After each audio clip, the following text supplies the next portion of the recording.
Hi, we are Team Mindhunters.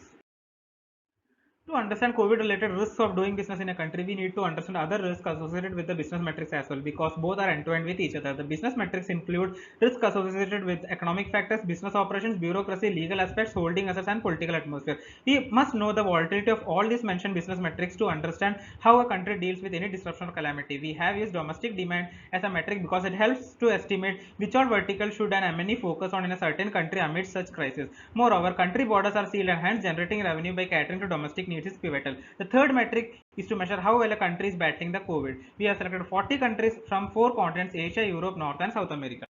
We have deduced 9 different plots for business progression cycle based on different situations where business metrics range from extremely favorable to weak, and COVID battling strategy of a country varies from effective to ineffective.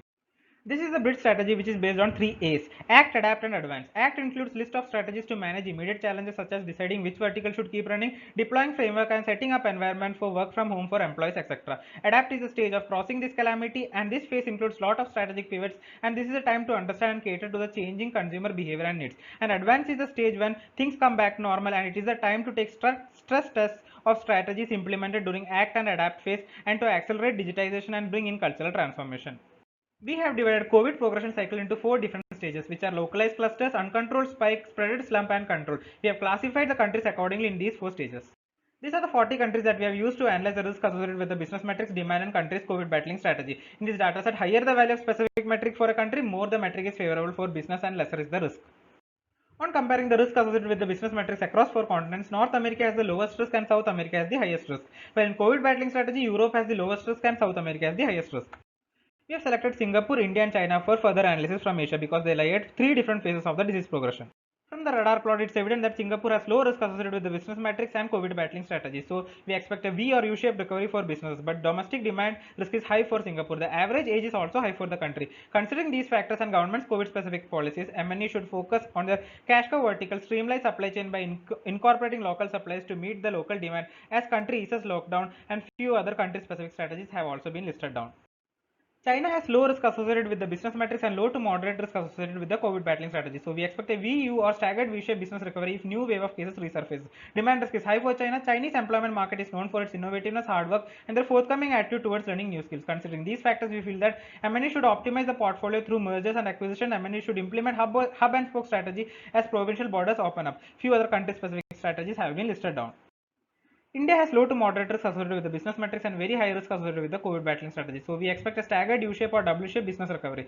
Demand risk is low to moderate for India. Considering all these factors, MNE should be very cautious about their cash outflow, and the primary focus should be on customer retention and figuring out way to source critical components by procuring locally. Few other country-specific strategies have been listed down.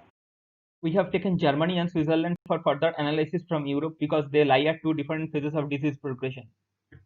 Germany has moderate to high business metrics and highly effective interventions for COVID preparedness. So we expect V or U-shaped business recovery if new wave of cases arise. Germany MNEs are known for their supply chain. Post COVID-19, investing in supply chain resilience can improve plant output by 15 to 25% and customer satisfaction by 20 to 30%.